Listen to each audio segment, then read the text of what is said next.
जय जय राम कृष्ण हरि, जय जय राम कृष्ण हरि, जय जय राम कृष्ण हरि, जय जय राम कृष्ण हरि, जय जय राम कृष्ण हरि, जय जय राम कृष्ण हरि, जय जय राम कृष्ण हरि, राम कृष्ण हरि, राम कृष्ण हरि, राम कृष्ण हरि,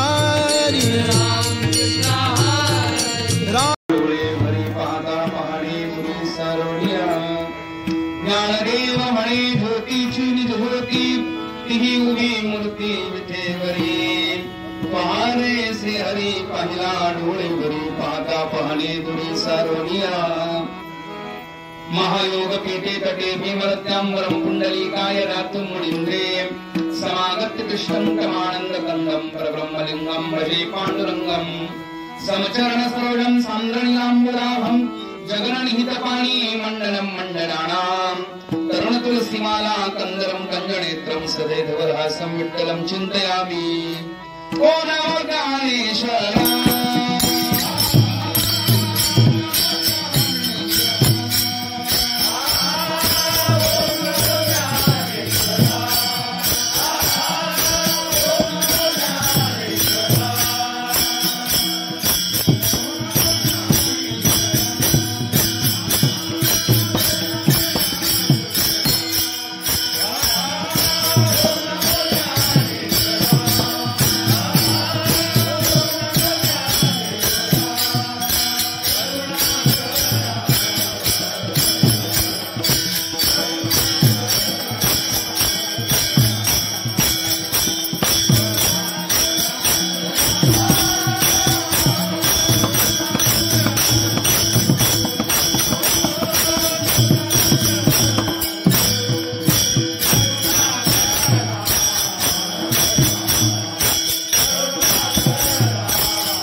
तुमचा अनुग्रह लादलो पावन झालो शराचरी एका ऋणार्धनी तुमचा दास त्याची आस पुरवावी तुमचा अनुग्रह लादलो पावन झालो शराचरी विनायकं गुरुं नौमि साकरे नाम विस्मृतं येषां चरण सानिध्यात् जीवा मुक्ता भवन्ति साकरे वंश विख्यातं ज्ञानदान परायणं विनायकं गुरुं वन्दे भववन्द विमुक्षये विठ्ठल विठ्ठल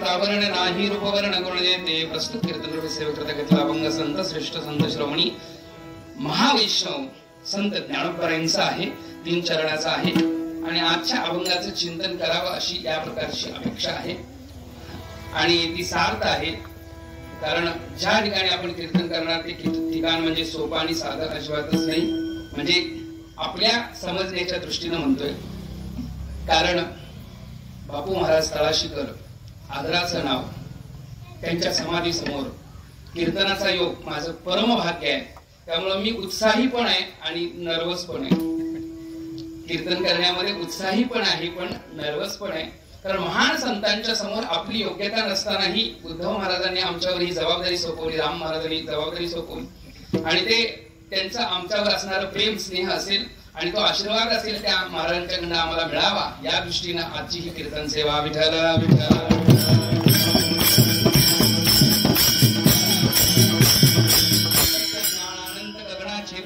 नाही रूपवर्ण गुणजेते ज्या निमित्ताने हे कीर्तन आयोजित आहे ते निमित्त म्हणजे साखरे महाराज यांच्या पुण्यतिथी निमित्त आयोजित असणारा हा नाम सप्ताह आणि त्या निमित्ताचं हे कीर्तन वास्तव पाहायला गेल्यानंतर साखरे घराणं हे एवढं विश्वविख्यात आहे की साखरे वंश विख्यातम ज्ञानदान परायण काशी मध्ये राहून विनायक साखरे महाराजांनी, ती पहिली नाना महाराज साखरे, त्यांच्या अगोदर जे रामचंद्र जोशी महाराज म्हणजे ते साखरे महाराज नाही का, आणि त्यांना ज्यांचा अनुग्रह झाला ते अच्युत केसकर महाराज नाही का, या परंपरेतनं दिव्य भव्य असं असणार हे सांप्रदायिक चिंतन आहे.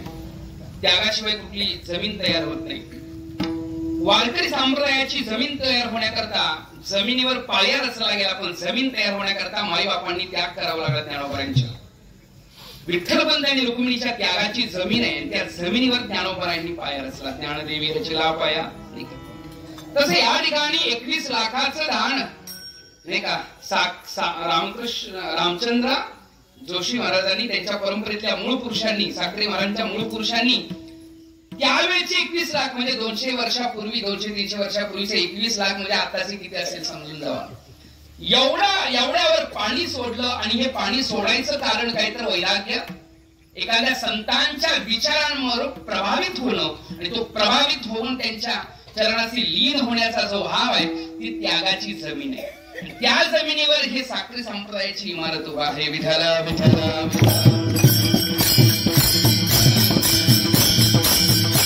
परंपरेमध्ये बापू महाराजांचा या ठिकाणी शिक्षण, अध्ययन, अनुग्रह झालेला आहे. आणि त्यांच्या समोर मी कीर्तन एकदम अत्यंत न्यून समजतो. उंगी पेनासनी सागर असं चिंतन मला करता येईल.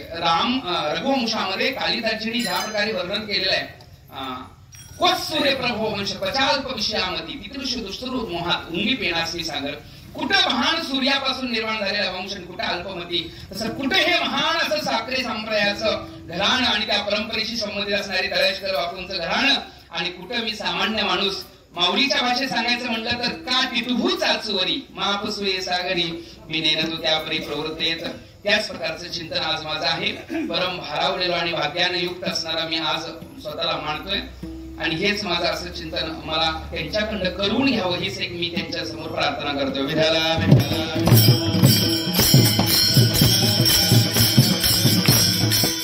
सत्यज्ञानानंत गगनाचे प्रावरण नाही रूपवर्ण गुण येते. या अभंगाचं चिंतन करणे एवढा मी मोठा नाही, तरी पण माऊलींनी या ठिकाणी प्रस्तुत केलेल्या अभंगाचा आपल्याला स्मरण करून, माऊलींना चिंतन करून या अभंगाकडे वळत असताना, माऊलींनी या अभंगामध्ये जे वर्णन केलेलं आहे ते लक्षणत्वानं वर्णन आहे.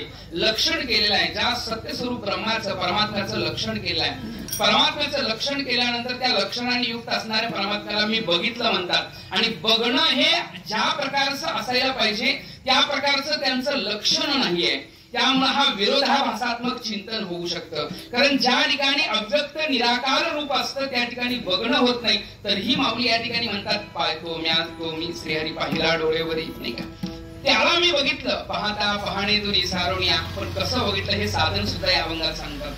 या अभंगाकडे लक्ष देत असताना लक्षणाचं चिंतन करावं लागेल.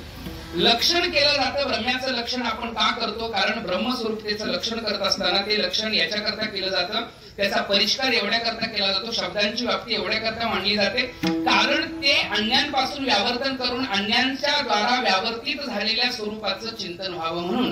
कारण कसं असतं, एखाद्याला राम शब्द आपण उच्चारण केला, राम शब्द त्याला नाव का दिला असेल? कारण तो राम हा शब्द बोलल्यानंतर तोच पुढे यावा म्हणून राम शब्द दिलेला आहे. अन्य व्यावर्तकत्व तद्बोधकत्वम आहे ना, इतर व्यावर्तकत्वे सती तद्बोधकत्वम उपलक्षणत्वम असं उपलक्षणाचं चिंतन आहे. आज मला वेदांताने अत्यंत गुह्य बोलण्यामध्ये कोणी बाधा येणार नाही असं मला वाटतंय. कारण इथं जे चालतं आणि जे त्यांना आवडतं ते हे वेदांतिक चिंतनच आहे. विठाला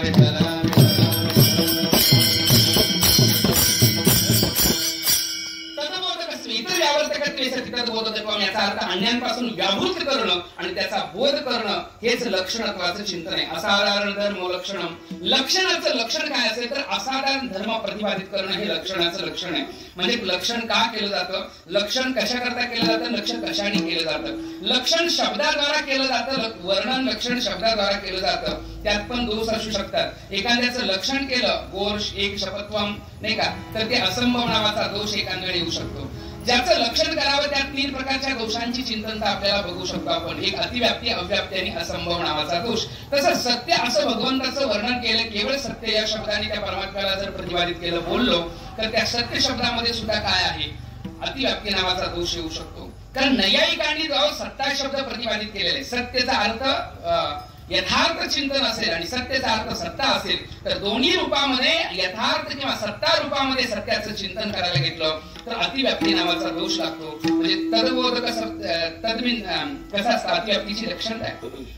अतिव्याप्ती त्याला म्हणतात की त्याचं लक्षण होता होता अन्यांमध्ये ते लक्षण झालं, त्याचं लक्षण करता करता अन्यांमध्ये लक्षण झालं, हे अतिव्याप्तीचं चिंतन आहे, नाही का? मग अतिव्याप्ती नावाचा दोष कसा होतो म्हणजे ब्रह्म्याचं लक्षण झालं, सत्यम ब्रह्म म्हटलं, पण नैयायिकांनी जो सत्ता शब्द मांडलेला आहे ज्यामध्ये ब्रह्म्याचं चिंतन होत नाही, केवळ सत्ता विभंडत्वाने जाती रूपामध्ये केलेला आहे, त्या सत्तामध्ये अतिव्याप्ती होईल म्हणून सत्यम ब्रह्म हा शब्द तिथं लागू पडत नाही, म्हणून ज्ञान शब्द द्यावा लागला. सत्यम ज्ञानम, ज्ञान शब्द द्यावा. केवळ सत्य म्हणजे लक्षण करत असताना केवळ एक लक्षण केलं तर तिथं अतिव्याप्ती अव्याप्ती असंभव दोष येईल, म्हणून बाकी काही लक्षणाचा परिष्कार केला जातो, लक्षणाला वाढवलं जातं. तसं सत्यम या शब्दाद्वारा नुकतं प्रतिपादित केलं तर सत्यम ज्ञानामध्ये नैयायिकांच्या सत्तेमध्ये प्रवृत्ती होईल. सत्यम ज्ञानम एवढंच चिंतन ठेवलं तर विषयांमध्ये सुद्धा सत्यम ज्ञानम रूपत्वेनं प्रतिपादित होईल, सत्ता पण आहे आणि ज्ञान पण आहे विषयांचं, बघा.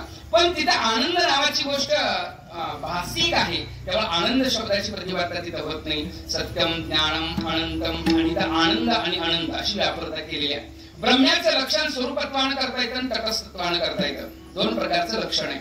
एक स्वरूपत्वानं लक्षण करता येतं आणि एक तटस्थ लक्षण.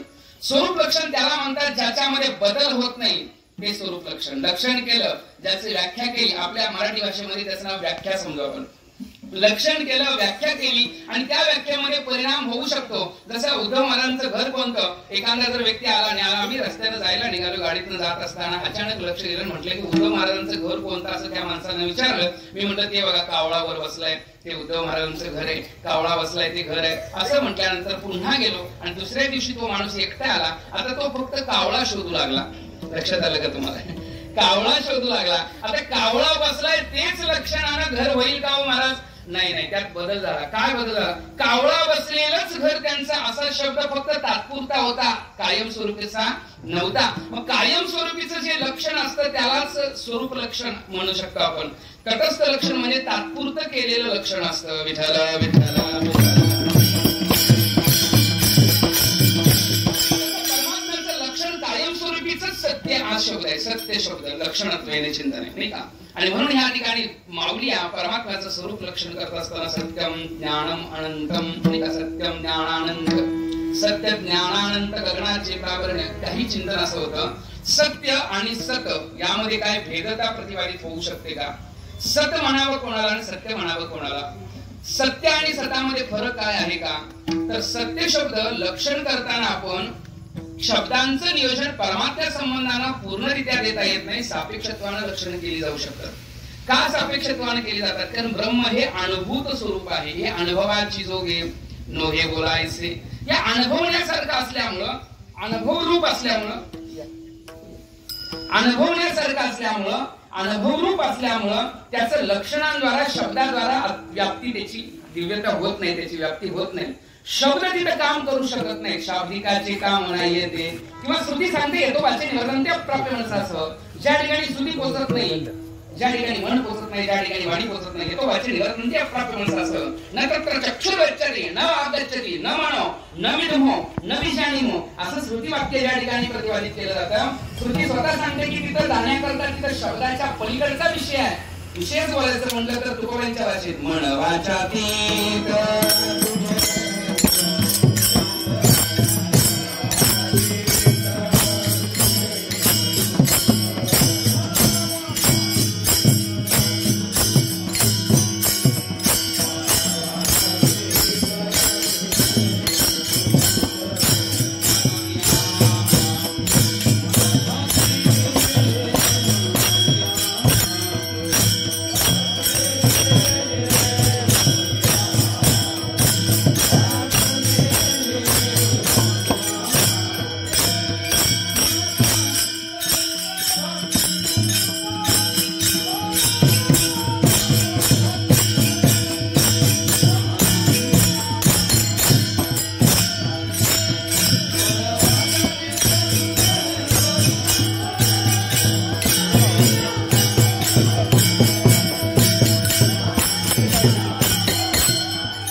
भक्ती म्हणजे अनुभवाचा विषय.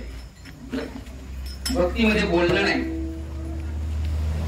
अनुभवाची जोगे नोहे बोलायचे. प्रेमणे सांगता बोलता धावता अनुभवे चित्ता चित्त जाणे. भक्ती म्हणजे प्रेमाचा विषय. आणि प्रेम अनुभवाचा विषय असतो, बोलण्याचा विषय होत नाही. जिथं बोलणं असतं तिथं प्रेम राहत नाही का. बरेच लोक बोलण्याचा मग इथं मात्र लक्षण करत असताना बोलावं का लागतं असा जर विषय असेल तर इतर व्यावर्तकत्व अन्यांपासून त्याला वेगळं करण्याकरता लक्षण करावं नाही का. ते नाही. सत्य शब्दाचा अर्थ यथार्थ घेतला, यथार्थ म्हणजे खरं असा घेतला तर खऱ्यापेक्षाही पलीकडे सत्य आहे. काही ठिकाणी लोक खरं बोलतात पण सत्य बोलेल याची गॅरंटी नाही का. समजा तित्यावरनं बस निघाली आणि पोरं हिरोरीच्या तित्याला गेलेली आहेत शाळेला गेलेल्या पोरांनी शाळेची पोरं बसमध्ये बसली. आदमापूर येऊपर्यंत त्यांना बसायला जागाच मिळाली नाही आणि आदमापूर आल्यानंतर त्यांना बसायला जागा मिळाली. आता जागा मिळाल्यानंतर पोरं बसल्यानंतर कंडक्टरला पण यायला वेळ नव्हता आणि आल्यावर त्यानं विचारलं कुठं बसला. निरोरीची पोरं कुठं बसली सांगतील बरं. कुठं बसला आदमापुरात. मग खरं बोलले का खोटं बोलले तुमचं काय म्हणणं आहे. आदमापुरात बसले हे खरं होतं पण लक्षार्थानं ते खरं नव्हतं. सत्य हे लक्षार्थानं घेतलं जातंय. म्हणजे त्या व्यक्तीला त्यांना काय सांगायचं होतं त्याला पाहून बोलणं हे सत्याचं बोलणं आणि केवळ वाच्यार्थानं वरवरनं बोलणं हे वाच्यार्थाचं बोलणं आहे. त्यामुळे सत्य हे खऱ्या अर्थामध्ये केवळ घेतलं जात नाही, सत्य हे सत्यार्थामध्येच घेतलं जातं आणि त्या सत्यत्वाचं चिंतन अत्युच्च असतं. नाहीतर बरेच लोक आपण लक्षार्थ वाच्यार्थ आपण वेदांतामध्ये बघतोच. लक्षार्थ वाच्यार्थ नाही का. एक जण म्हणला विहिरीवर घर आहे, नदीवर घर आहे. आम्ही 2 तास नदी फिरलो, घर काय भेटलं नाही आणि ती किनाऱ्यावर घर होतं.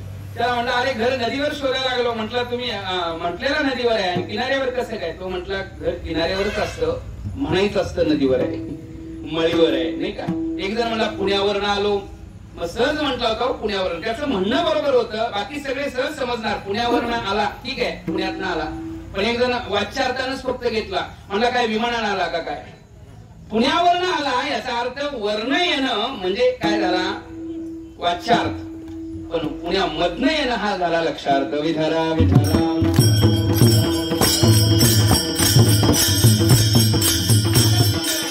मधनं या अथवा वर्ण या दोन्हीचा अर्थ वेगवेगळा होऊ शकतो. कारण खरं असतं ते सत्य असेलच असं नाही.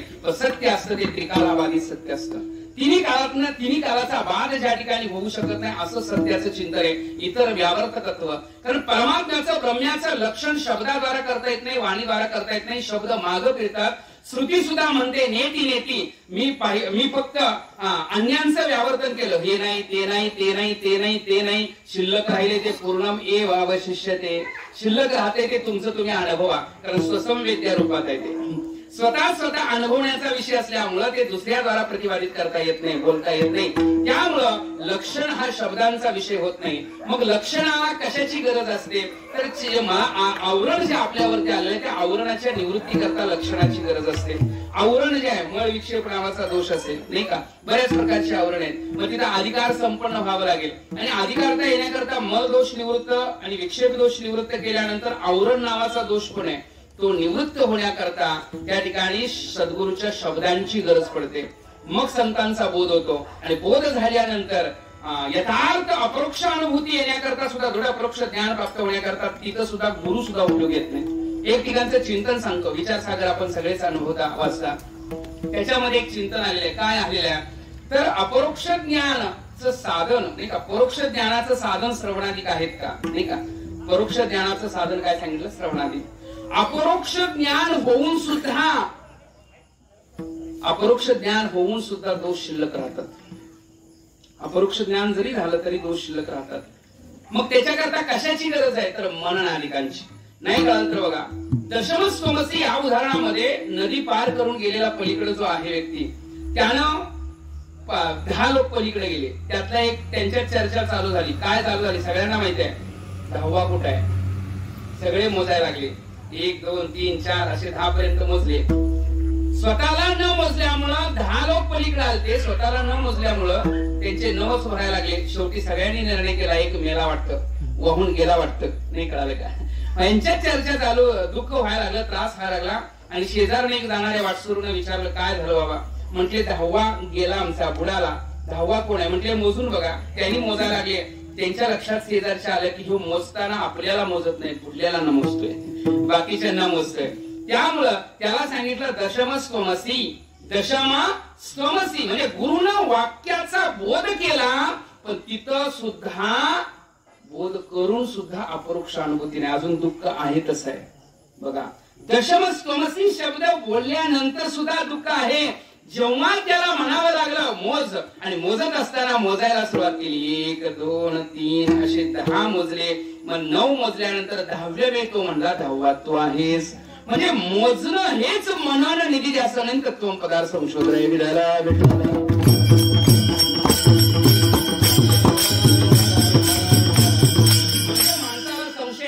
असतात महाराज, पण संशय विपर्य निवृत्त करण्याकरता आपल्याला गरज कशाची पडते, तर मनन आणि इतिहासन तत्वम पदार्थ संशोधनाची. मात्र श्रवण करणाऱ्यांची संख्या भरपूर आहे, लोक ऐकतात पण ऐकत नाही. संख्या भरपूर झाली. तांब्या उचलून आण ऐकतात, पण उचलून आणत नाही म्हणजे ऐकत नाहीत. परमार्थ चिंतन बऱ्याच जणांनी ऐकलं, किती वेळा ऐकलं आणि किती ऐकलं सांगायची गरज आहे. एकाला म्हणलं ज्ञानेश्वरी वाचली का, म्हणलं 108 पारायण केली. मग म्हणलं ज्ञानेश्वरी अध्याय किती, तो म्हणला तेवढं सोडून बोला. कारण माऊली म्हणतात ओम न मोजी अद्या, नमोला फोडून न वेगळं आणि मोजी वेगळं केलं, याचा अर्थ त्याला अर्थ तसा लावला, पण तसा अर्थ नाही. ओम नमो जी अद्या, पण त्यानं अर्थाचा व्यार्थ करून टाकला. एवढे वर्ष पारायण करून उपयोग काय झाला त्याचा सांगा. अर्थाचा व्यार्थ करणं उपयोग झाला का, नाही. ओम नमो जी अद्या म्हणला अध्याय मोजू नका असं माऊली म्हणतात, म्हणून अध्याय मोजायचं तेवढं राहिलेत. नाही कळालं का. चिंतन काय असतं बघा, केवळ ऐकणं, श्रवण करणं, याचा श्रवणाचा विशेष सांगितला. उपक्रम उपसंहार अभ्यास अपूर्वता उपपत्ती अर्थवाद या सगळ्यांना पाहून जे चिंतन केलं जातं त्याला काय म्हणतो आपण, त्याला श्रवण अशी व्याख्या आहे. नुक्त व्याख्या नाही, श्रवण अशी व्याख्या आहे. श्रवण नुक्त केलं जातं, नुक्त ऐकतात लोक नाही का. मोक्ष श्रवणाला मिळतो, माऊलीची भाषा आहे. मनाचा मारू न करता इंद्रिया दुःख न देता इथं मोक्ष आहे, इथं श्रवणा माझी. श्रवणानं मोक्ष मिळतो नाही का, श्रवणानं सुख मिळतो. तरी अवधानी केलीची मग सर्व सुखाची पात्र पाहिजे. पण ते श्रवण कसं करावं याचं चिंतन मात्र कोण लवकर करत नाही. माऊली तिथं ते पण सांगतात नाही का. माऊलीचं वर्णन आहे का श्रवणाच्या बाबतीत. माऊली म्हणतात श्रवण करायचं असलं तर कसं करावं. शारदेची चंद्रकळे माझी अमृतकण कोवळे, वेचती म्हणे मवाळे चकोरतले.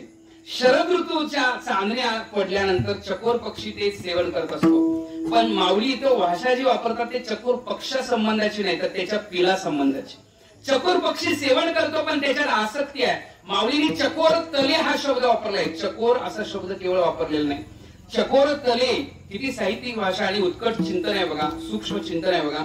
चकोर तलेच का म्हटले असतील, कारण वर्षभर त्या चकोर पक्षानं वाट बघितलेली असते. कधी एकदा चंद्र स्त्रवतोय, कधी एकदा ते चांदणं येतंय आणि त्या ठिकाणी चंद्राचं श्रवण होतंय, आणि कधी एकदा मी त्याचं स्वीकरण होतंय म्हणजे माझ्याद्वारा त्याचं ग्रहण होतंय. आणि जी आसक्ती असते, वर्षभर वाट बघितली, वेटिंग असतो, वेटिंग नाही का.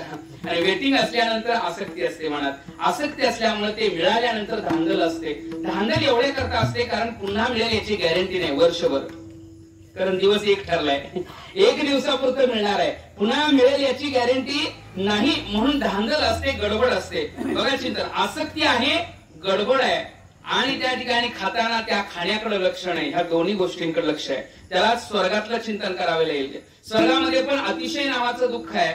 म्हणजे मला हे मिळालं याचा आनंदापेक्षा ह्याच्यापेक्षा उत्कट का मिळालं नाही याचं दुःख जास्त आहे. याला अतिशय नावाचं दुःख म्हणतात. म्हणजे मला मेघदेव मी झालो पण इंद्रदेव का झालो नाही याचं दुःख जास्त आहे. नाही कळलं का. एवढे दिवस मिळाले पण एवढेच का मिळाले याचं दुःख जास्त आहे. मिळालं त्याचा आनंद नाही, पण दुसरं एक दुःख आहे, क्षय नावाचं दुःख. क्षय म्हणजे हे जाणार आहे. आता संपत आले, आता संपत आले, लवकर स्वीकारावं, गडबड आहे. अशा प्रकारे त्या चकोराची अवस्था झालेली आहे, स्थिती झालेली आहे. पण चकोराचं उदाहरण माऊली देत नाही, चकोराच्या पिलाचं उदाहरण देतात.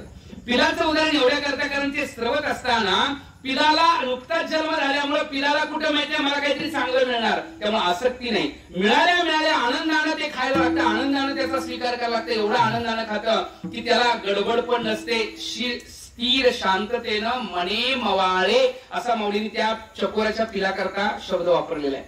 माऊली म्हणतात मनाला मवाळ करून ते चकोराचं पिल्लू ज्या प्रकारे अमृताचं सेवन करत असतो तया परी श्रोता अनुभवावी हे कथा अति हळवार पण चित्ता अनुनिया नाही का.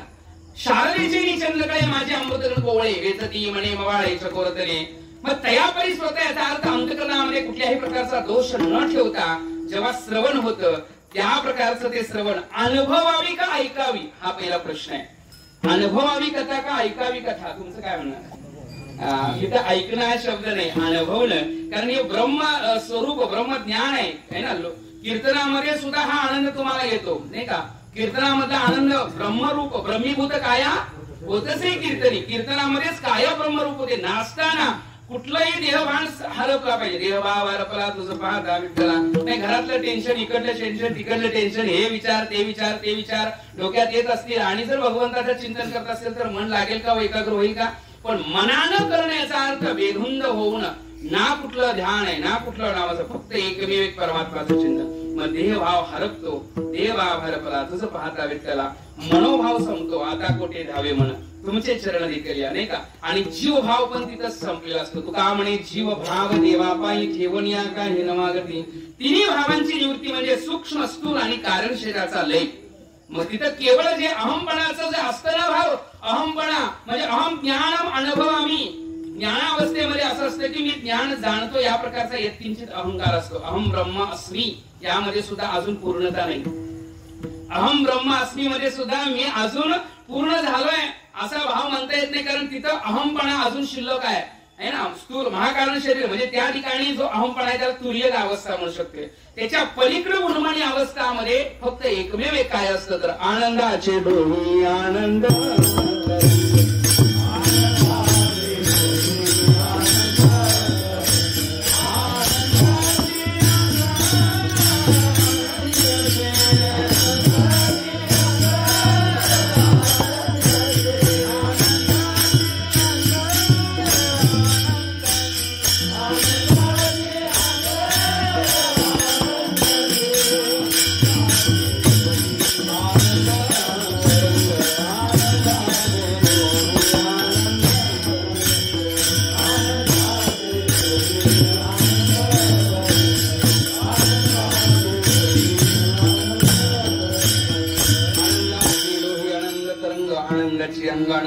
आनंदाची डोही ती रूपता अशी आहे की अनुभवाची जोगी.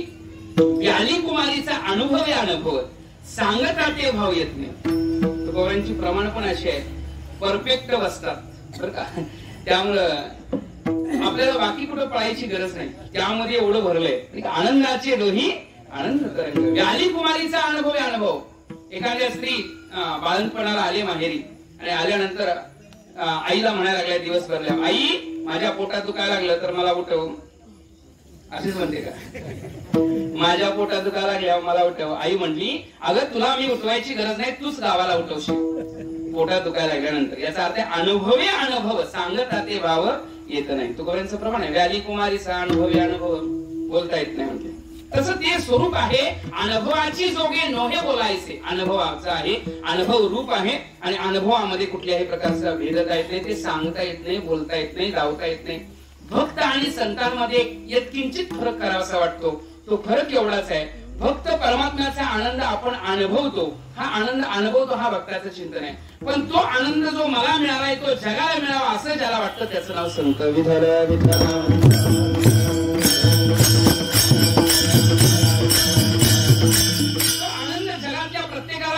मिळावा जगाच्या कल्याणा संतांच्या विभूती देह कष्टविधी परोपकार आहे. तो आनंद आहे, तो आनंद आहे. तो श्रवणानं मिळतो का?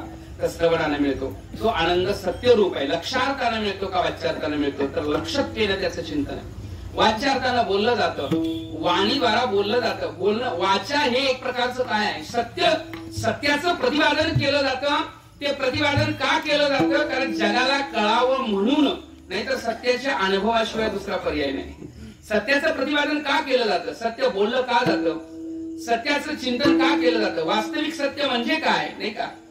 तद्वती प्रकार तो अनुभव यथार्थ आणि यथार्थ चिंतन म्हणजे सत्य बर का. माऊली म्हणतात हे सत्य. जर आपण सत्याचा अर्थ जर खरं किंवा सत्याचा अर्थ यथार्थ बोलणं असा जरी घेतला तर माऊली म्हणतात मी सत्य एवढ्या वर्षापासून करतोय की अनेक कल्पापासून माझं सत्य बोलणे.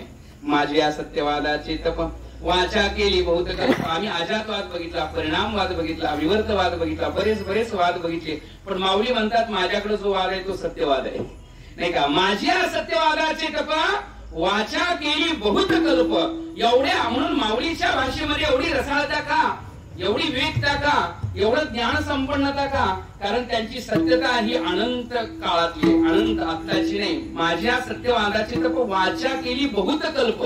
त्यांचं बोलणं वैखरीतलं नसतं, अजून आमचं बोलणं वैखरीतलं आहे. त्या वैखरीच्या पलीकडं पश्चंती आहे, त्याच्या पलीकडं मध्यम आहे, आणि त्याच्या पलीकडं परा नावाची वाणी आहे, नाही का. आणि ते परेच्याही पलीकडे राहतात. परे उणी परते घर ते राबो निरंतर. आमचं बोलणं मात्र वैखरीतलं आहे. वर्ण बोलतो आम्ही. वरवर्ण बोलणं म्हणजे ते पूर्णतेचं चिंतन होत नाही. ते फक्त काय वर्ण बोलणं. आता बोलण्यामध्ये बरेच लोक बोलतात, बरेच परमात्म्याबद्दल चिंतन बरेच आपण करतो. चांगला विषय आहे, बोलणं चांगला विषय आहे, पण बोलता बोलता तो अनुभव आला पाहिजे. वक्ता श्रोता श्रवणे पटविणे पावटी समभावे. काय वर्णन आहे बघा. वक्ता श्रोता श्रवणे पटणे. जेव्हा पठन करतात आणि श्रवण करतात, तो वक्ता राहत नाही, श्रोता राहत नाही. आता ते दोघं एका अधिष्ठानावर समान रूपत्वेने येतात. अशी अवस्था होणं म्हणजे पारमार्थिक चिंतन श्रवण करणं. विठ्ठला विठ्ठला विठ्ठला. तसं पाहायला गेलं तर मी बिनधास्त बोलत असतो, पण आज उद्धव महाराज पुढे आहेत, त्यामुळं मला जरा जपूनच बोलायला लागतंय. कारण खऱ्या अर्थानं ज्ञानाचं अधिष्ठान व्यासपीठ या ठिकाणी, आणि खऱ्या अर्थाने संस्था समाजाकरता यथार्थ ज्ञान द्यायचं काम करते.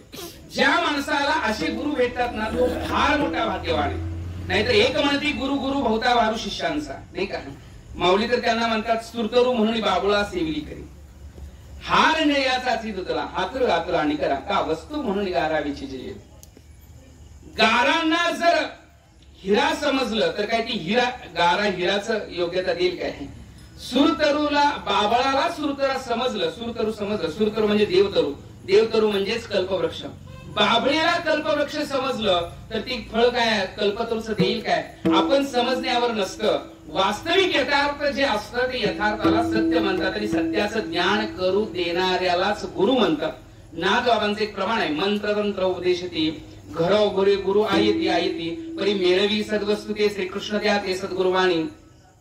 खऱ्या अर्थाने सद्गुरू मंत्रतंत्राचा उपदेश करणारे घरोघरी गुरु आहे, पण सद्वस्तूची मेळवण करून देणारे, परमात्म्याचं यथार्थ ज्ञान करून देणारे, सत्य ज्ञान करून देणाऱ्यालाच खरा गुरु म्हणतात. आणि हे चिंतन ह्या ठिकाणी बघायला मिळतं. विठ्ठला विठ्ठला.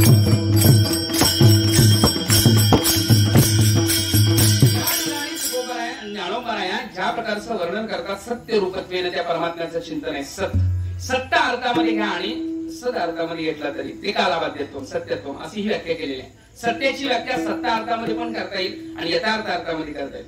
यथार्थ अर्थामध्ये अनेक जन्माचं तप आहे. यथार्थ अर्थामध्ये मी खरं बोलतो खोटं बोलत नाही. आणि हे खरं सत्य शब्द यथार्थ अर्थामध्ये जर घेतला तर लटक्याच्या व्यावर्तना करता सत्य हा शब्द आहे. लटक्याचं व्यावर्तन म्हणजे कोणतंही परमात्म्याकरता लक्षण करायचं म्हटलं तर ते सापेक्षत्वानं लक्षण होतं. सत्य शब्द बोललो कारण असत्य शब्द आहे म्हणून. चित शब्द बोललो कारण अज्ञान आहे म्हणून, नाही का. ज्ञान शब्द त्याला बोललो कारण अज्ञान आहे म्हणून. नाही सापेक्षत्वानं कसं चिंतन होतं. दिवस आहे म्हणून रात्र आहे म्हणून दिवस. आणि सूर्याच्या घराकडे गेल्यावर ना दिवस आहे ना रात्र आहे. सूर्याकडे काय दिवस पण नाही रात्र पण नाही. तसं पुण्य आहे म्हणून पाप आहे म्हणून पुण्य, सुख आहे म्हणून दुःख आहे म्हणून सुख, ज्ञान आहे म्हणून अज्ञान आहे म्हणून ज्ञान. आणि या सगळ्यांचा ज्या ठिकाणी विलय होतो ते ब्रह्मरूपत आहे. त्याचं चिंतन लक्षणाद्वारे करता येईल का तर अजिबात नाही. शाब्दिकाचे काम नाही, ते फक्त हे व्यावर्तनाचं काम करतात. सत्यानं काय केलं लटक्याचं व्यावर्तन केलं. कोण लटकाय मग. सत्य म्हणजे खरं सत्य यथार्थ. आणि सत अर्थामध्ये घेतलं तरी चालते. सत मध्ये काय होतं असत्वापादक आवरणाच्या निवृत्ती करता सत बोलावं लागतं. आवरण किती आहेत. असत्वापादक आवरण आणि आभाणापादक आवरण, नाही का. असत्वापादक आवरण म्हणजे आता आपल्या समोर अजिबातच वस्तू नाही त्याला असत्वापादक आवरण म्हणतात. आपल्या समोर कुठल्याही प्रकारचं चिंतन नाही. एक शब्द उच्चारला, शब्दानं काय ताकद निर्माण केली. आता तुमच्या मनामध्ये एकही ती प्रतिमा उमटलेली नाहीये, पण मी शब्द बोलल्यानंतर ती प्रतिमा उमटते की नाही बघा. तुम्ही तुमच्या मनामध्ये आईचा चेहरा आणू नका असं जरी म्हटलं तरी लोकांसमोर काय येणार आईचा चेहरा येणार बघा. म्हणजे शब्दाची ताकद काय. शक्तम पदम, शक्ती आहे पदामध्ये. आहे ना, पदम शक्तम पदम. आणि त्या शक्तम पदम मध्ये शब्दामध्ये ताकद काय, आई शब्द उच्चारला अर्थाचा बोध झाला. म्हणजे शब्द काय करतात, अर्थरूपी घोड्यावर बसून जेव्हा कर्णरंध्रामध्ये प्रवेश करतात त्यावेळी ते मतीवरती त्या प्रकारचं चिंतन चालू होतं. आणि मती ज्या प्रकारचं कार्य करते, काय खरं काय खोटं, माऊलीचं चिंतन आहे. अर्थ बोलाची वाट पाहे, अभिप्रायाची अभिप्राया देवी आहे, भावाचा फुलोरा होत जाय मतीवरी. मतीमध्ये जर त्याच्या ज्ञानानुरूप त्याच्या अनुभवानुरूप मती कार्य करायला लागते. ती मती काय करते, त्या शब्दाचा बोध ग्रहण केल्यानंतर मग खरं काय खोटं काय त्या मतीमध्ये प्रकाशितता तयार होते, प्रकाशता होते. म्हणजे जसे एखादा घट शब्द उच्चारल्यानंतर कंबुग्रीवादिमान घटम असं बोध होतो. कंबुग्रीवादिमान घट आहे असं आपल्याला ज्ञान होतं त्या घटाचं. घट शब्द उच्चारल्या शाब्दबोध व्हायचा असला तर त्याच्यामध्ये 4 प्रकारची चिंतन आपल्याला समजणं आवश्यक आहे. न्यायिक शास्त्रामध्ये न्याय सिद्धांत मुक्तावली ग्रंथामध्ये त्याचं वर्णन केलंय. आकांक्षा, योग्यता, तात्पर्य आणि संगती या 4 गोष्टी जर असतील तर शाब्दबोध होऊ शकतो, नाहीतर शब्दाचा बोध तसा होऊ शकत नाही. नाही कळलं तर बघा, आकांक्षा पाहिजे, नाहीतर सेंदव हा शब्द घोड्या करता पण आहे आणि सेंदव हा शब्द मिठा करता पण आहे. सेंदव शब्द घोड्या करता पण आहे, सेंदव शब्द मिठा करता पण आहे. एखादा जेवायला बसलाय आणि जेवायला बसल्यानंतर सेंदव आण असं जर म्हटलं नोकराला तर तो काही घोडा आणून देणार नाहीये. तुमच्याकडे काय आणून देईल, मीठच आणून देईल, घोडा आणून देणार नाही. आता समजा आवरलंय, तयार केलाय, बॅग तयार केली आणि जायला निघाला बाहेर आणि सेंदव आणे असं जर म्हटलं तर बॅग घेऊन घोड्यावर बसणार जरा नवीन असं आपल्याला बघायला मिळेल. पहिल्या काळातलं उदाहरण आहे. आता त्यावेळी बॅग नसेल, झोळा समजा, पिशवी समजा, पिशवी घेऊन बाहेर निघालाय, नोकराला म्हणला सेंदव आणय, सेंदव आणय असं म्हटल्यानंतर तो काय मीठ आणून देणार आहे का, त्यावेळी तो काय देणार, घोडा. याला तात्पर्य ज्ञान म्हणतात. एखाद्या शब्दाचा अर्थ बोधवायचा असला तर त्याला तात्पर्य ज्ञानाची गरज आहे, शब्दाच्या संगतीची गरज आहे. शब्द जवळजवळ पाहिजे. घ म्हटला एक आता आणि वेळानं जर तो म्हटला तर अर्थबोध होईल काय, नाही, त्याच्या जवळ संगतीची गरज आहे. शब्दबोध, संगती, आकांक्षा, ऐकणाऱ्याची इच्छा पाहिजे.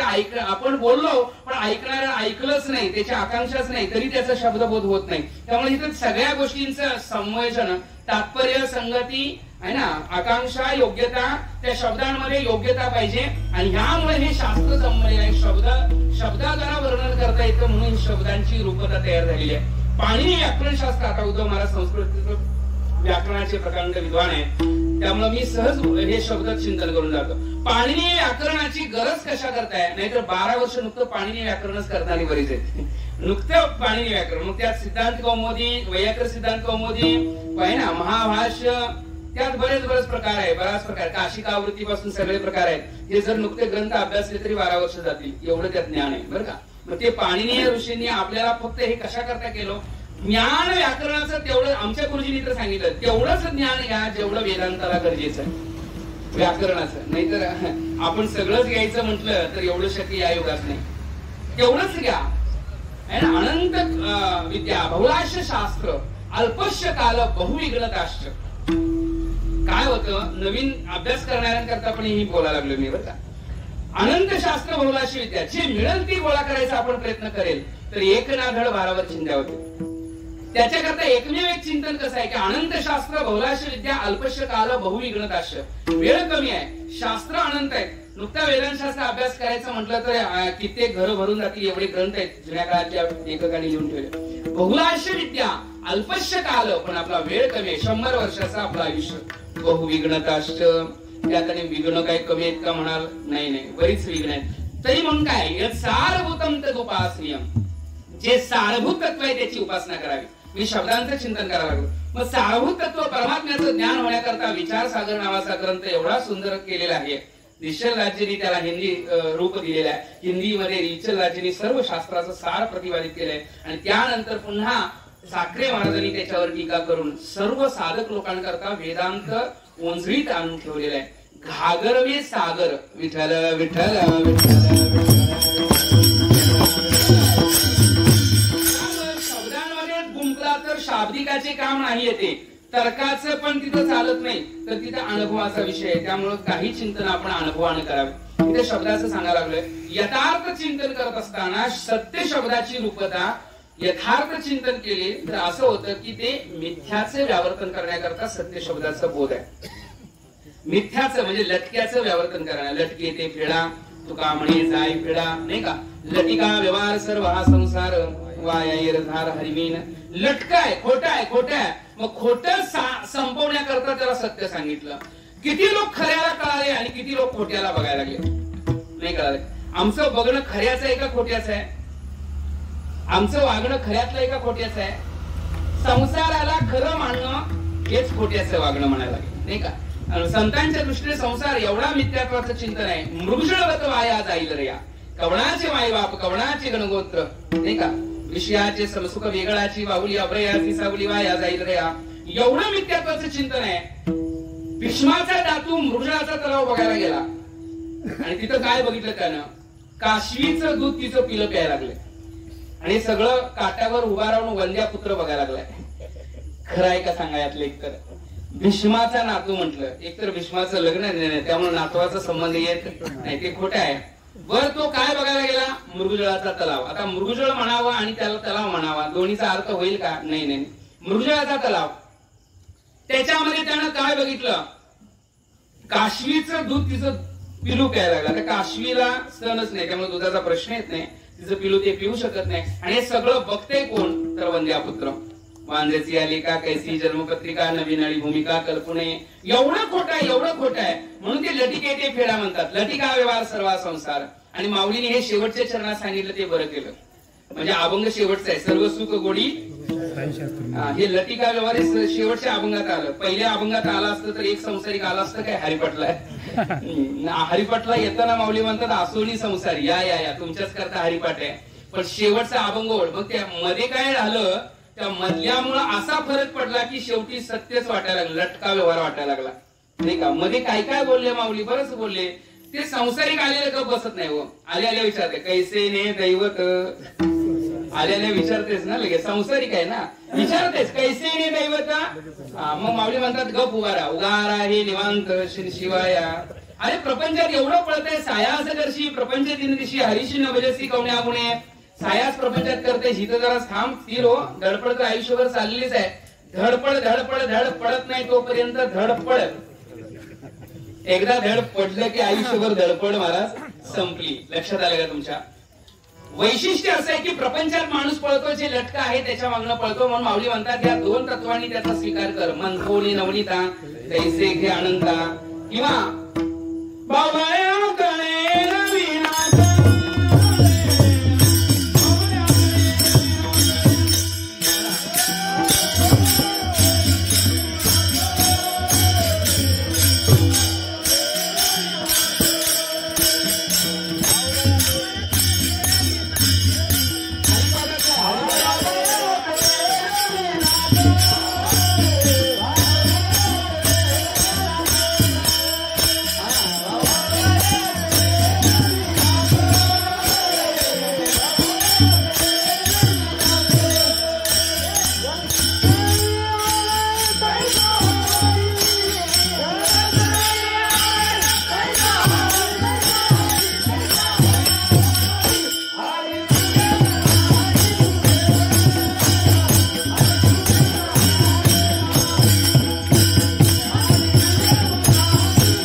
मिळविला. त्यामुळे मला समजून घ्या, नाही तर डबल विनिंग मलाच करायला नको.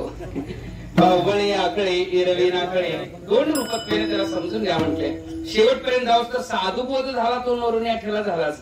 चारी मुक्तींची अनुभूता आलीच, नाही का? सर्वत्र वैकुंठ रूपता झाली, समीपता पण झाली, लक्ष्मी वल्लभ तयाजवळी, नाही का? स्वरूपता पण झाली, चतुर्भुज नर होणे ठेले, सायुज्यता पण प्राप्त झाली, नाही का? सलोकता पण झाली, वैकुंठ भुवनी घर केले. हे सगळं अनुभव आल्यानंतर शेवटी मग लटिका व्यवहार सर्व हा संसार वाया इरधार हरी. मग पक्क पटलं बघा त्याला. मग पक्क पटलं, मग समाधी संजीवन हरिपाठ. नाही कळलं का? अशा क्रमानं गेल्यानंतर ते कळतं. एकदम लटक म्हटलं तर लोकांना पटतच नाही. आता सुद्धा म्हणतात हा संसार खोटा कसा काय मानायचा आम्ही? एवढं सगळं दिसतंय तर संसार खोटा कसा मानायचा? पण लक्षात घ्या, आपलं बघणं कशानं आहे हे बघून जावा. बघणं सुद्धा लटक्यातनं बघतोय असं आपल्याला वाटतं, डोळ्यांनी बघणं. पण नाही, पश्चात्कृत उद्देशात न तो पश्यती दुर्मती. गीतेमध्ये 18व्या अध्यायामध्ये भगवंत वर्णन करताना कृतबुद्धीला कळली, पश्चात्य कृतबुद्धीतात नृतु पश्यती दुर्मती. दुर्मती व्यक्तीला बघताच येत नाही म्हटले. बघण्याकरता ते चक्षु चर्मचक्षु नाही चालत, अंतर्दृष्टी लागते. म्हणून अर्जुनानं देवाला सांगितलं, देवा मला काहीतरी दाखवा, हो मोठं काहीतरी चांगलं दाखवा. अर्जुनाचं वैशिष्ट्य असं आहे की अर्जुनाला वाटलं माझा मोह निघून गेला, पण मला दाखवा हे म्हणणं सुद्धा एक प्रकारचा मोहच आहे. 11व्या अध्यायाच्या पहिल्या श्लोकामध्ये अर्जुन म्हणतो काय माहितीये, भगवंता तुझ्या ज्ञानानं माझा मोह निघून गेला, असं अर्जुनाचं बोलणं आहे. 11व्या अध्यायाचा पहिला श्लोक उघडून बघा. तुझ्या ज्ञानानं माझा मोह निघून गेला, नाही का. पण आता तिथं मात्र मोह करतोय. काय करतोय, मला काहीतरी ज्ञान द्या, नाही का. मला यद्यपि काय वर्णन आहे बघा, म्हणण्याचे तत्शक्य मया दृष्टमिती प्रभो योगेश्वर त्वं दर्शयात्मानं अव्ययम्. जर तुला वाटत असेल मी बघण्याच्या योग्यताचा असेल देवा, तर मला ते स्वरूप दाखवा तुमचं. आता हा एक प्रकारचा मोहच आहे की म्हणताना म्हटला मोह गेला, हा एक प्रकारचा मोह त्याच्या मनात होता, पण तो मोह देवाने तो पण दूर केला. सुरुवातीला त्यानं बघण्याची मागणी केली, पण देव म्हटले या डोळ्याने बघण्यासारखं तुला नाही जमत म्हटले. न तुमाम शक्यसे दृष्टो अनेनैव स चक्षुषा दिव्यम ददामि ते चक्षु पश्यमे योगमेश्वरम. तुला मी दिव्य चक्षु देतो, ज्ञान रूपी चक्षु दिले, ज्ञानाच्या डोळ्यांनी बघ म्हटले, नाही का.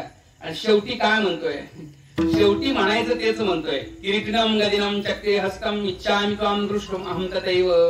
सगळं एवढं बघितल्यावर अर्जुन म्हणतोय आता किरीटधारी, चक्रधारी, गदाधारी असं मला बघायचं आहे.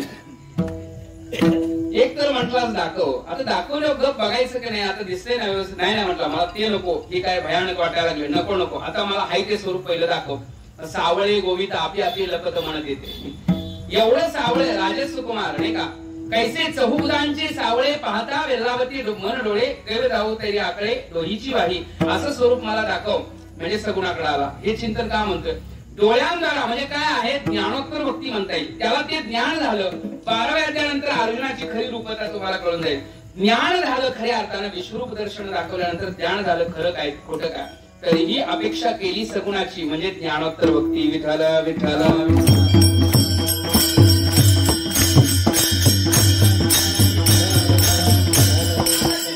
बघण्याकरता काय लागतं, समं पश्यणि सर्वत्र समविस्तमीश्वरम भूतभावन भूतेषु देवदेव जगत्पते. समं पश्यणि सर्वत्र समवस्थितमीश्वरम. सर्वत्र समरूपामध्ये ज्याची दृष्टी आहे, सम ईश्वर, ह्यालाच बघणं म्हणतात, नाही का.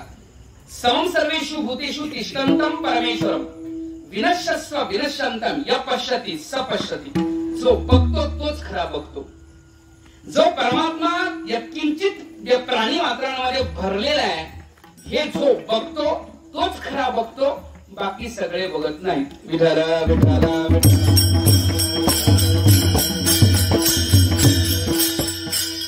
ईशावास्यमिदं सर्वं यत्किंचित् जगत्यां जगत् तेन तक्तेन वंदिताम् आग्रह कस्य स्विदनम्. उपनिषदाचं पहिलं सूत्र आहे. ईशावास्यमिदं सर्वं जगत् म्हणजे तो सत्य, त्याला पाहण्याचा विषय चालवायचा. सत्य, नाही का. बाकी सगळं लटकाय खोटं आहे हे सांगण्याकरता सत्य शब्दाचं चिंतन आहे. सत्यम ज्ञानम अनंतम ब्रह्म, नाही का. सत्य केलं, नुकतं सत्य म्हटलं तर सत्तामध्ये व्यावृत्ती होईल. सत्य म्हटलं तर दगड पण आपल्याला सत्ता रूपात प्रतीला येतात, पण तिथं ज्ञान शब्द नसेल तर सत्य असून उपयोगाचं काय. ते सत्य कळणार कसं म्हटले, त्याचा अनुभव कसा येणार, त्याच्याकरता ज्ञानाचं चिंतन सांगितलं. सत्यम ज्ञानम अनंतम ब्रह्म. सत्य आहे, नुकतं सत्य नाही तर ज्ञानरूप आहे. ज्ञानरूप याच्याकरता म्हणावं लागतं. आता बघा ज्ञान कसं आहे, ज्ञान दोन प्रकारामध्ये आहे. एक द्वित्वाचं आहे आणि एक अद्वैताचं आहे. अद्वैतामध्ये ज्ञात्री ज्ञेयाविन नुकतेची जे ज्ञान असे एक ज्ञान आहे, त्याच्यामध्ये सुद्धा असे एक ज्ञान आहे. जगाला बघणं एक बघणं आहे, स्वस्वरूपाला पाहणं एक पाहणं आहे, आणि त्या पाहण्यानंतर अनुभवाचा अनुभव घेणं हे एक पाहणं आहे. बघा 3 रूपामध्ये कसं येतं. जगत रूपाला पाहणं हे पाहणं लौकिकातलं आहे. परमात्म्याचा अनुभव घेणं म्हणजे अहम ब्रह्मास्मी समजणं म्हणणं हे अलौकिकातलं आहे. म्हणजे ते अहम ब्रह्मास्मी पर्यंत आपण तिथे गेलो, पण अहम ब्रह्मास्मीच्या पलीकडे गेल्यानंतर जो आनंद शब्द शिल्लक राहतो, फक्त आनंदाचे डोही किंवा तुका म्हणे खातो आम्ही आनंदाचे लाडू. जगातला कुठलाच भान नाही, फक्त आनंदाच आनंद आनंद आनंद अशा रूपामध्ये आहे. तर त्या आनंद रूपामध्ये ज्ञानाचा यत्किंचित मात्रता आहे का नाही असा जर प्रश्न असेल तर ज्ञान असल्याशिवाय आनंदम अनुभवामी, तो आनंद आता अनुभवा बोलण्याचा विषय राहत नाही, पण तिथं ज्ञान यत्किंचित आहे, त्याला म्हणतात ज्ञात्री ज्ञेयाविन नुकतेची जे ज्ञान. तिथं ज्ञान नाही का? तिथं ज्ञान आहे, पण तिथं ज्ञातात नाही, ज्ञान त्रिपुटी नाही, स्वसंवेद्या. पण माऊलींनी गीतेमध्ये ज्ञानेश्वरीमध्ये सुरुवातीच्या ओळीमध्ये काय म्हणतात? ओम नमो जयाद्या वेद प्रतिपाद्या जय जय स्वसंवेद्यात्मरूपा. माऊलीची भाषा एवढी अशी सुंदर आहे बघा. माऊली म्हणतात अद्या, अद्या शब्दानं काय केलं? इथं 4 ब्रह्मसूत्र आलेले त्या ओळीमध्ये, 4 ब्रह्मसूत्राची रूपत आहे. पहिलं ब्रह्मसूत्र आहे अद्या शब्दानं कारण दाखवलं. हे जगाचं कारण परमात्मा आहे. जन्माद्यस्य यतः आहे ना, जन्माद्यस्य यतः हे ब्रह्मसूत्रातलं दुसरं सूत्र आहे. ते माऊलींनी पहिल्या ओळीच्या पहिल्या ह्या भागात वापरलं. ओम नमोचे अद्या. अद्या शब्द म्हणजे अगोदरचा. अगोदर म्हणजे कोणाच्या अगोदर असा प्रश्न येतो तेव्हा जगत हा सापेक्ष तो अद्या. जगत सापेक्ष तो अद्या. लक्षात आलं का? जगत आहे म्हणून त्याचा अद्या शब्द आला, नाही तर त्याला अद्या म्हणायची पण गरज नाही. नाही कळलं का? ओम नमोचे अद्या नाही का. वेद प्रतिपाद्या, वेद प्रतिपादन, वेद ही ज्याचं प्रतिपादन करतो हे ब्रह्मसूत्रामध्ये आलेलं कुठलं सूत्र आहे म्हणाल तर शास्त्र योनित्वात. शास्त्र योनित्वात या सूत्रानं काय सांगितलं? शास्त्रामध्ये हे प्रतिपादित आहे म्हणून वेद प्रतिपाद्या. दुसरं जय जय स्वसंवेद, कोणाचं वर्णन आहे त्याचं. ओम नमोच्या अद्या कोण आहे तो, वेद प्रतिपाद्या कोण आहे तो. जय जय स्वसंवेद्या ब्रह्मसूत्रामध्ये त्याचंही वर्णन आलेलं आहे. स्वसंवेद्या म्हणजे इक्षतेरण शब्दम, प्रकृती इक्षण करू शकत नाही त्यामुळे तोच इक्षणाचा विषय आहे. पुढे त्याच्यावर एक प्रश्न आला ब्रह्मसूत्रामध्येच की इक्षण जर प्रकृती करत नाही तर गौणत्वाने घेतला असलं तर नाही म्हटले. गौणत्वाने घेतलं तर आत्मशब्द दिलेला आहे. त्यामुळे आत्मशब्द हा आज्ञाकर्ताचा आहे, स्वरूपाकर्ताचा आहे. म्हणून वेद प्रतिपाद्या जय जय स्वसंवेद्या, स्वसंवेद्या असल्यामुळं आता इथं आत्मरूपा हा शब्द काय आलाय? आत्मत्वाचेत गौणत्वाचे ना आत्मशब्दात हे सूत्र आलं. चारीं करता 4 सूत्र आहेत ब्रह्मसूत्रातले. आता हे 4 सूत्र केवळ ब्रह्मसूत्राचे आहेत. तत्वमसी महावाक्य ही लावता येतं. तत्वमसी महावाक्य कसं लावायचं? ओम नमो जाद्यातो, वेद प्रतिपाद्यातो, जय जय स्वसंवेद्यातो, आत्मरूपा म्हणजे मी, आत्मस्वरूपा, माझं रूप तो माझं रूप आहे त्याचाच अर्थ तत्वमसी. विठाला विठाला विठाला.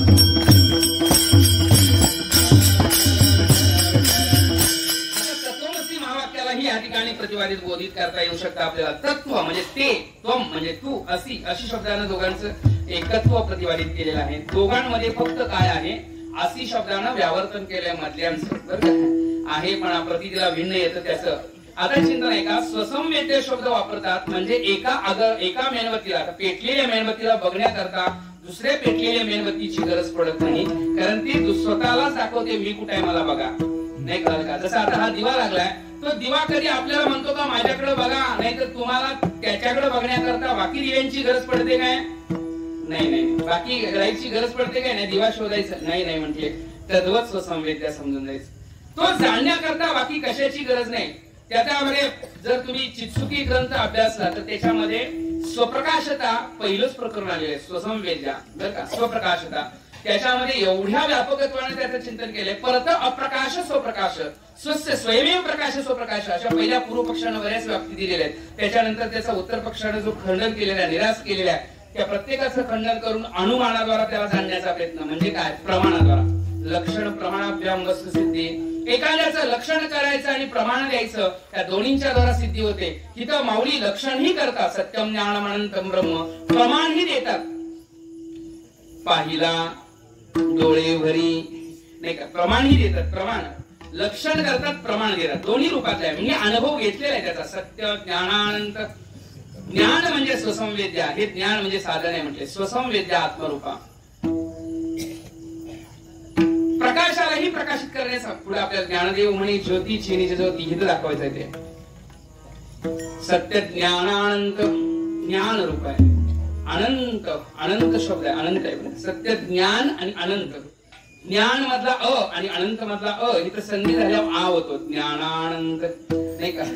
एक शब्द जर इकडे तिकडे झाला, ज्ञान अनंत जर केलं तर अर्थाचा व्यर्थ होऊ शकतो.